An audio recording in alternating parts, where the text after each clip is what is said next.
वरिष्ठ अधिवक्ता आदरणीय हरिनंदन श्रीवास्तव जी से निवेदन है कि आज कार्यक्रम की अध्यक्षता कर रहे मदन मोहन मालवीय प्रौद्योगिकी विश्वविद्यालय के कुलपति प्रोफेसर जेपी सैनी जी को पुष्पगुच्छ देकर स्वागत अभिनंदन करें।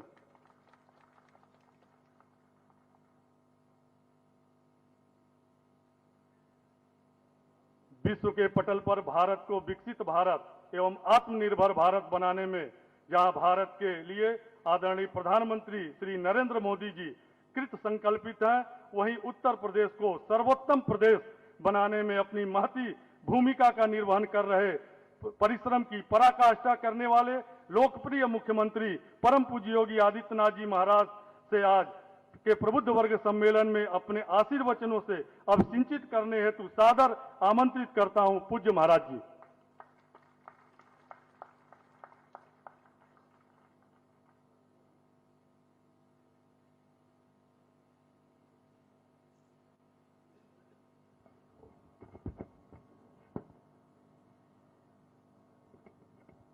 भारतीय जनता पार्टी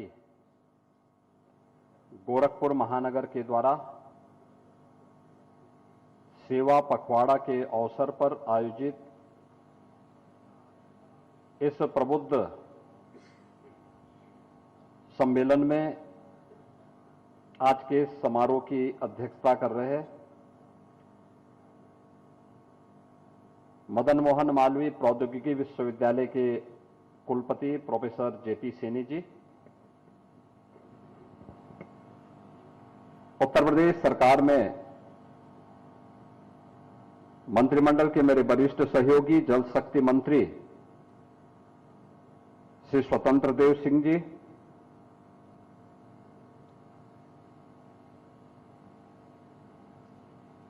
गोरखपुर के लोकप्रिय सांसद श्री रविकिशन शुक्ला जी, कुलपति दीनदयाल उपाध्याय गोरखपुर विश्वविद्यालय प्रोफेसर पूनम टंडन जी, पूर्व कुलपति प्रोफेसर श्री प्रकाश मणि जी, गोरखपुर की वरिष्ठ स्त्री रोग विशेषज्ञ डॉक्टर राधा जीना जी, दीनदयाल उपाध्याय गोरखपुर विश्वविद्यालय के वरिष्ठ आचार्य प्रोफेसर हर्ष कुमार सिन्हा जी, वरिष्ठ अधिवक्ता Shri Amitabh Tripathi ji, BRD medical college के पूर्व प्राचार्य डॉक्टर गणेश कुमार जी, गोरखपुर के वरिष्ठ सर्जन डॉक्टर दीपक खेतान जी,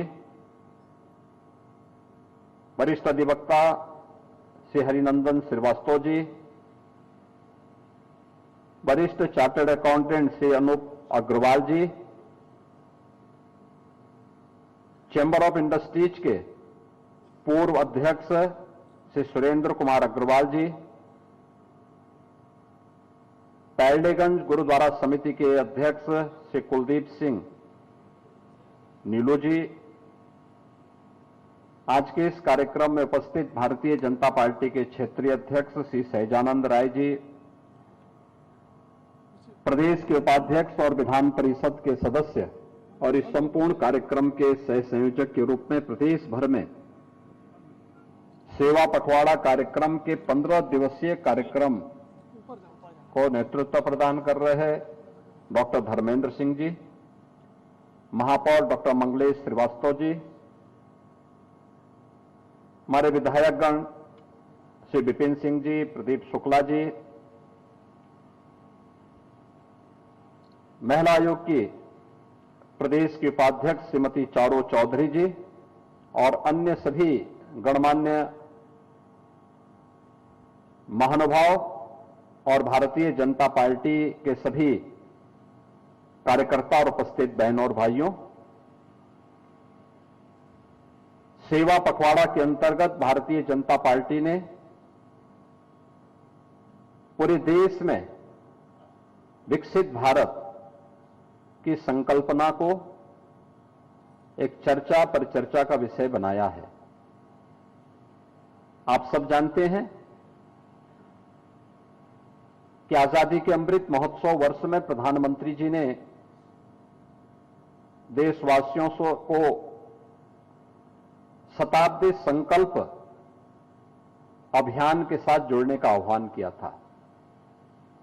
यानी आजादी के शताब्दी महोत्सव 2047 में जब ये देश आजाद होगा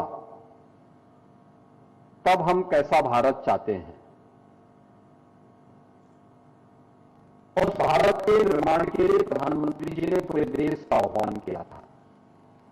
और भारत हम सबके पूर्वजों के संकल्पों का, हमारे वर्तमान के सपनों का और भावी पीढ़ी की आकांक्षाओं की पूर्ति करने वाला भारत हो।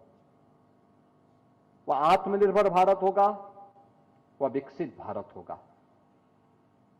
उस विकसित भारत के निर्माण के लिए हम सबको क्या करना है, इसके लिए प्रधानमंत्री जी ने 5 प्रण और 9 संकल्पों के साथ पूरे देशवासियों को जुड़ने का आह्वान किया था। महत्वपूर्ण ये कि स्वार्थी और विभाजनकारी राजनीति से ऊपर उठ करके हम विकास के इस एजेंडे को अपनी दिनचर्या का हिस्सा बनाएं और इस पर चर्चा प्रचर्चा का केंद्र बिंदु नौजवान हो या बुजुर्ग, एक नौकरी पेशा वाला व्यक्ति हो या एक श्रमिक, एक अन्नदाता किसान हो या व्यापारी, समाज का प्रत्येक तबका, महिला हो या पुरुष, सभी के बीच में यह चर्चा पर चर्चा का विषय बनना चाहिए। और चर्चा पर चर्चा का विषय बनाने के उद्देश्य से ही इस अभियान को पूरे देश के अंदर बनाया गया। हम सबको इस बारे में ध्यान रखना होगा कि भारत विकसित बनेगा तब जब उत्तर प्रदेश विकसित होगा। उत्तर प्रदेश विकसित होगा तब जब गोरखपुर विकसित होगा, एक एक गांव विकसित होगा, एक एक कस्बा विकसित होगा। और विकसित होने की उस परिकल्पना के साथ अपने आप को मानसिक रूप से जोड़ना, उसके अनुरूप स्वयं को बनाना। शिवो भूत्वा स्वयं शिवम यजेत। आपको याद होगी सुविख्यात वैज्ञानिक जगदीश चंद्र बसु की उस वैज्ञानिक खोज के बारे में, जिसके बारे में उन्होंने यह बताया था कि केवल संवेदना केवल मनुष्य में और जीवों में ही नहीं होती, बल्कि अन्य जंतुओं में, वनस्पतियों में भी होती है। उन्होंने एक प्रयोग किया था और दुनिया का ध्यान आकर्षित किया था। उन्होंने कहा था उस समय, क्योंकि पहले लोगों की यह मान्यता थी कि प्राण और संवेदना केवल मनुष्य के अंदर ही है, प्राणियों के अंदर ही है। पेड़ पौधे तो उसी प्रकार से निर्जीव हैं जैसे पत्थर है, पहाड़ है। और इस भाव के साथ दुनिया के वैज्ञानिक, उनकी अपनी अवधारणा हुआ करती थी। उन्होंने कहा नहीं, ऐसा नहीं है। यद्यपि भारत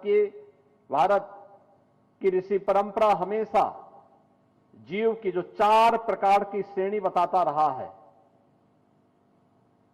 उसमें स्थावर को भी वह उस श्रेणी में लेता था। यानी पेड़ पौधों को भी, वनस्पतियों को भी उस श्रेणी में वह लेता रहा है। उसको भी पहले से यह मान्यता रही है कि नहीं, उसमें भी प्राण है, उसमें भी संवेदना है, वह हमारे व्यवहार को समझता है। और उन्होंने वह प्रयोग दुनिया के लोगों को दिखाया करके किस रूप में?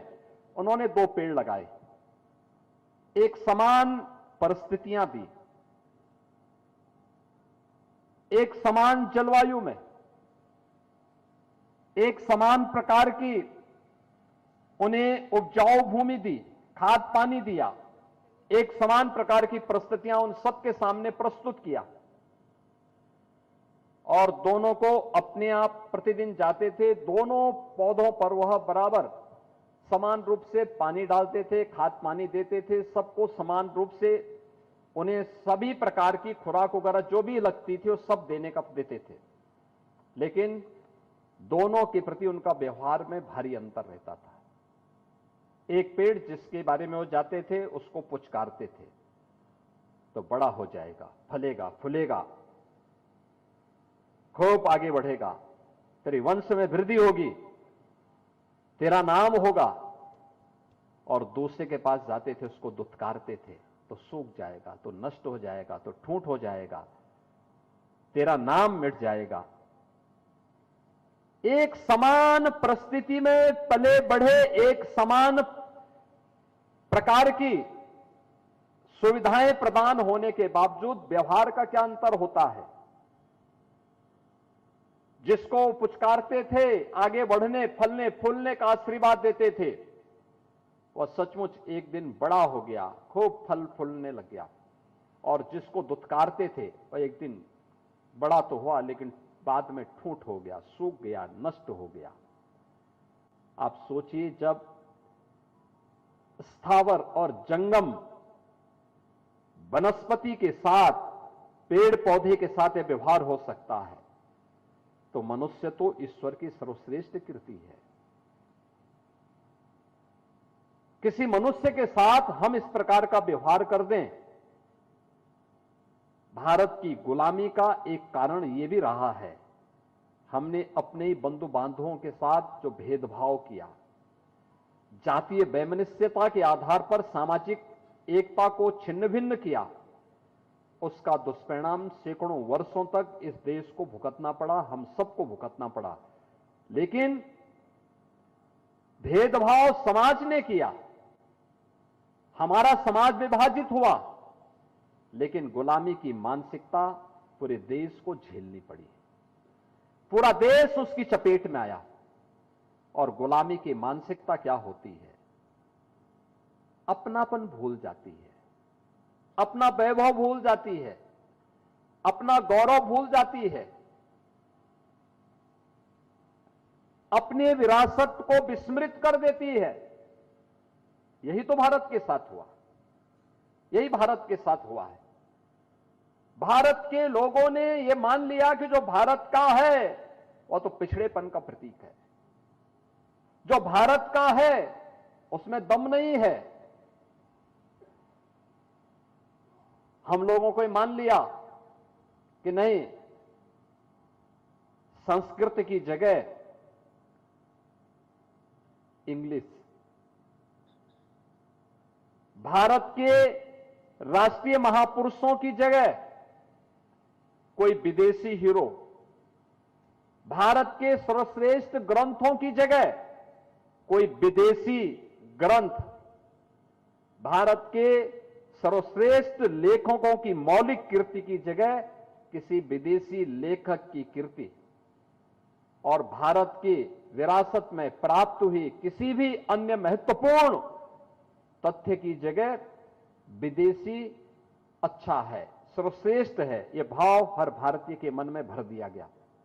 और गुलामी की इस मानसिकता में यह देश जीता रहा है। याद करिए, आजादी की लड़ाई, ऐसा नहीं कि देश पे हमले होते थे भारत चुप रहता था, ऐसा कभी नहीं रहा। लेकिन एकता का भाव था। हर कालखंड में भारत ने प्रतिकार किया, लेकिन बटी हुई ताकत थी। वे हीरो आज भी हमारे बीच में मान्य रूप से हैं। हम महाराज सुहेलदेव की पूजा करते हैं, उनका सम्मान करते हैं। इतिहास ने उनके नाम को गायब कर दिया। सुहेलदेव ने आज से 1000 वर्ष पहले विदेशी आक्रांता सालार मसूद को नाकों चने चबवा करके धूल दूषित कर दिया था, और उसको वह मौत दी जो इस्लाम की दृष्टि से सबसे खराब और गंदी मानी जाती है। कहते हैं सालार मसूद को जिंदा पकड़ा था महाराज सुहेलदेव ने, लोहे के कढ़ाई पर खड़े करके जिंदा उसको जला दिया था और उसके 2 सिपाहियों से कहा था, जो उसके 2 सैनिक बचे थे उनसे कहा था, जाओ अपने देश में बता देना कि गाजी को क्या सजा मिली है, वहां क्या सजा मिली है।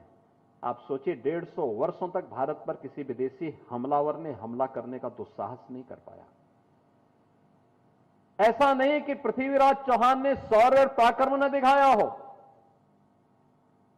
राणा सांगा और महाराणा प्रताप ने प्रभावी ढंग से देश की उस लड़ाई को आगे न बढ़ाया हो, छत्रपति शिवाजी महाराज और सिख गुरुओं का योगदान या फिर अन्य कालखंड में लगातार ये चलता रहा। लेकिन भारत की आजादी और भारत अपनी स्वतंत्रता के लिए एकजुट होकर के लड़ सके, इसमें सबसे पहली एकजुटता का प्रदर्शन किया था पूरे देश के अंदर स्वदेशी ने।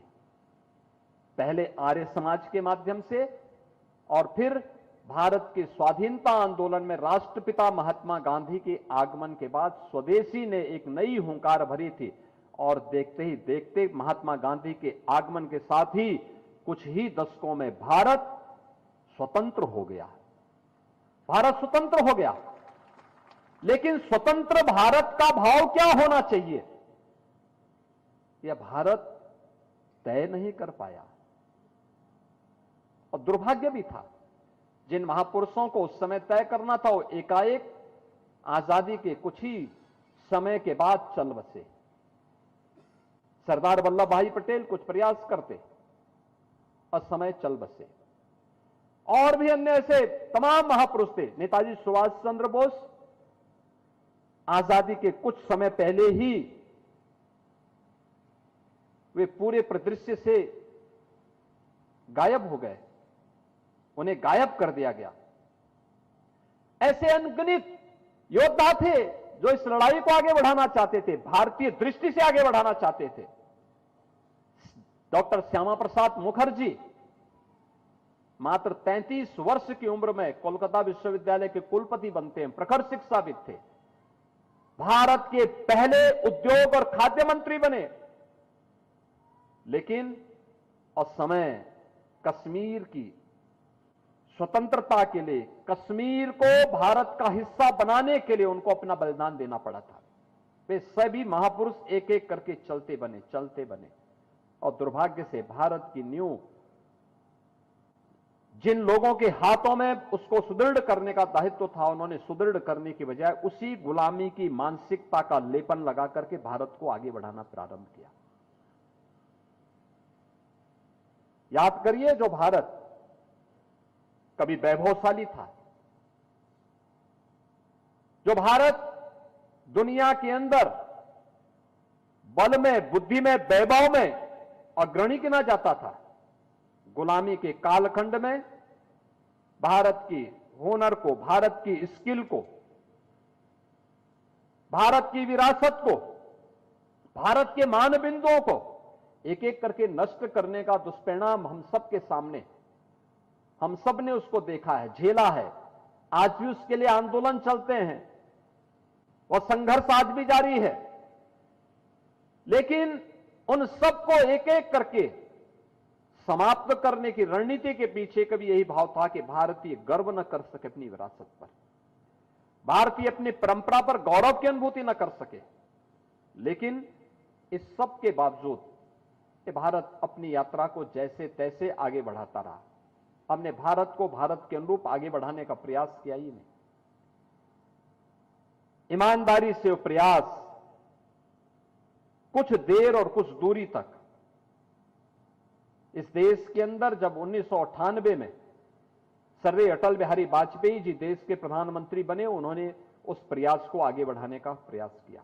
जब भारत के अंदर भारत के अनुरूप ग्रामीण मार्गों के सुदृढ़ीकरण के लिए और अन्य वेलफेयर स्कीम के कुछ कार्यक्रम उन्होंने उस समय लॉन्च किए थे। प्रधानमंत्री ग्रामीण सड़क योजना, स्वर्णिम चतुर्भुज की हाईवे की योजना, अंत्योदय, अन्नपूर्णा, एपीएल और बीपीएल की राशन की स्कीम और भी अन्य ऐसी तमाम स्कीम को उन्होंने उस समय जारी करना प्रारंभ किया। लेकिन राजनीतिक अस्थिरता का शिकार उस समय की सरकार हो गई, वे कार्यक्रम अधूरे रह गए और फिर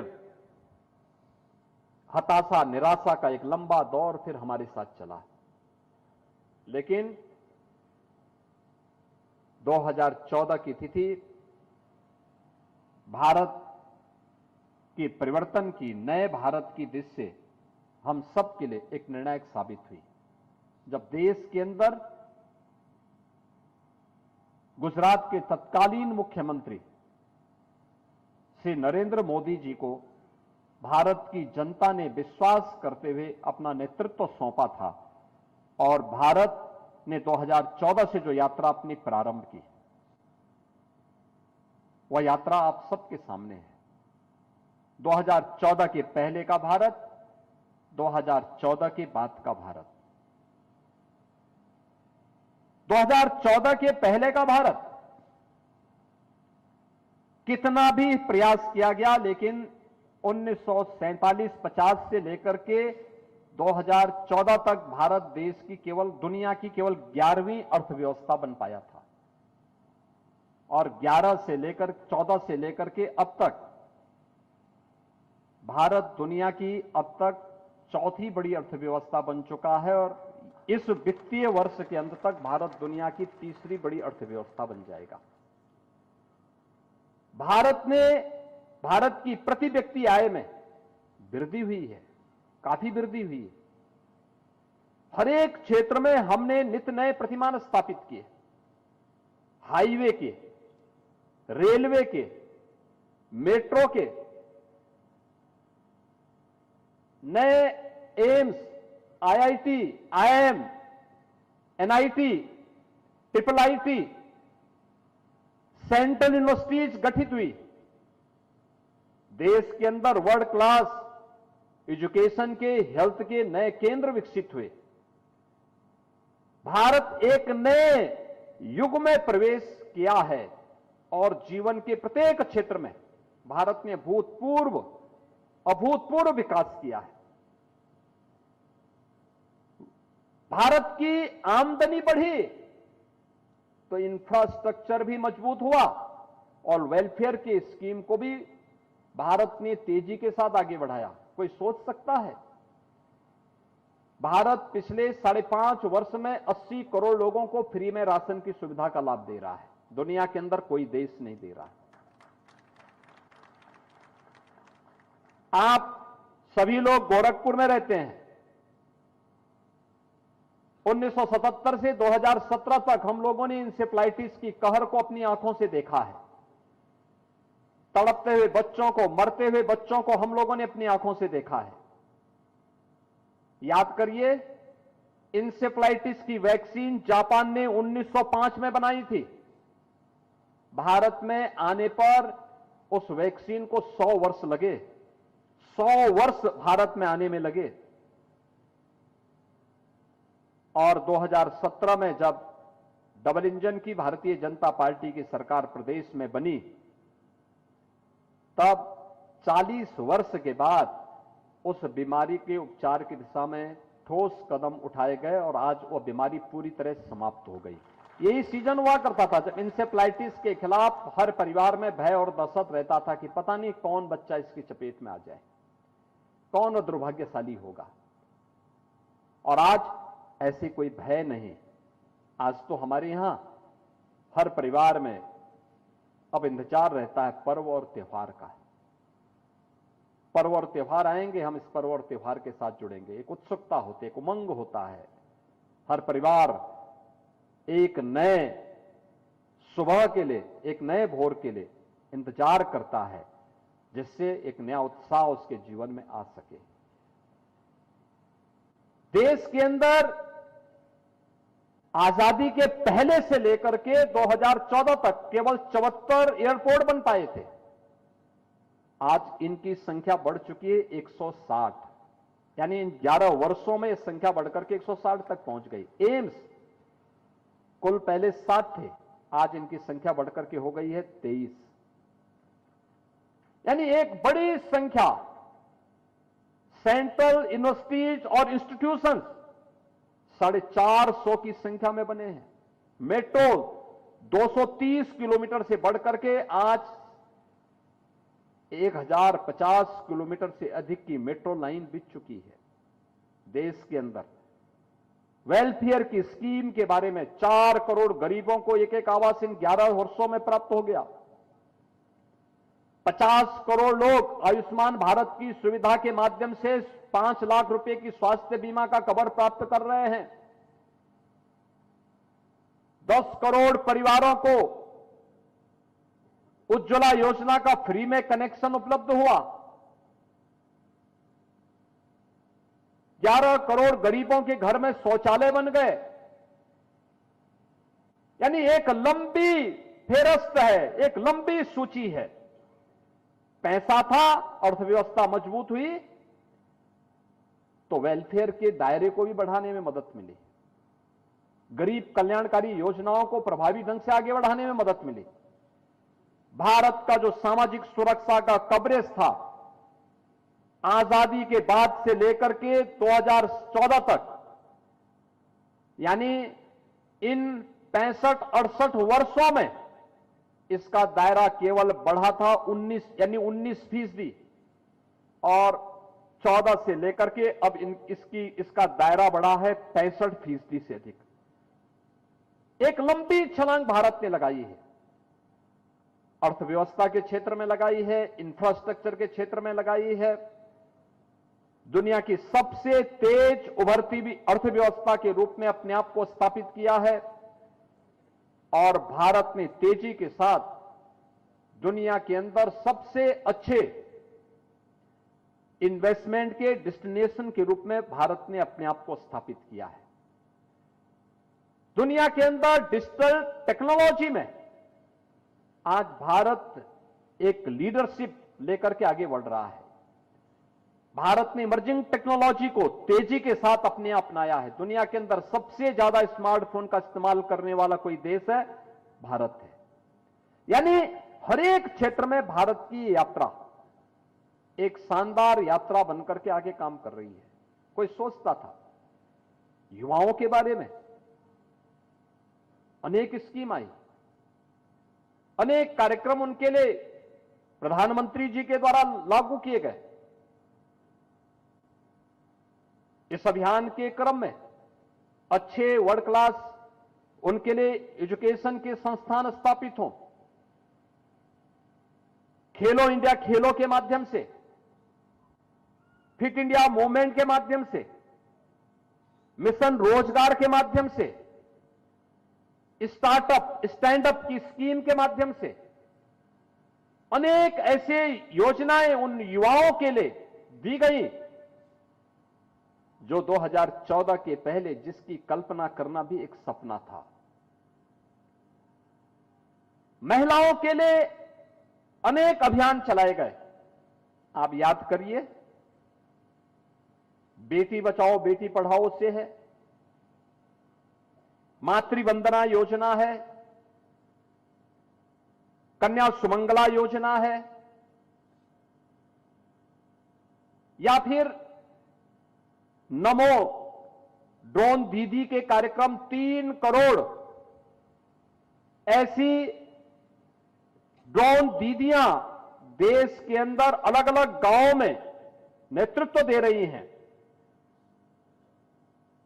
या फिर महिला स्वयंसेवी समूह के माध्यम से 10 करोड़ महिलाओं के द्वारा अलग अलग क्षेत्र में स्वावलंबन के नए प्रतिमान स्थापित करने का कार्यक्रम। हर एक क्षेत्र में आज उन्होंने नेतृत्व प्रदान किया है। और नारी शक्ति वंदन अधिनियम पंचायत और स्थानीय निकाय के बाद अब संसद और विधानसभा में 33% उन्हें भी आरक्षण की सुविधा का लाभ मिले और इसके लिए किसी रवि किशन की सीट नहीं लेनी पड़ेगी, बल्कि उनके लिए अलग से सीट अलग से बनाई जाएगी, इसके लिए यह भी व्यवस्था बना दी गई है। यानी यह भी कार्यक्रम प्रभावी ढंग से लागू करने का कार्यक्रम। अन्नदाता किसानों के लिए आपने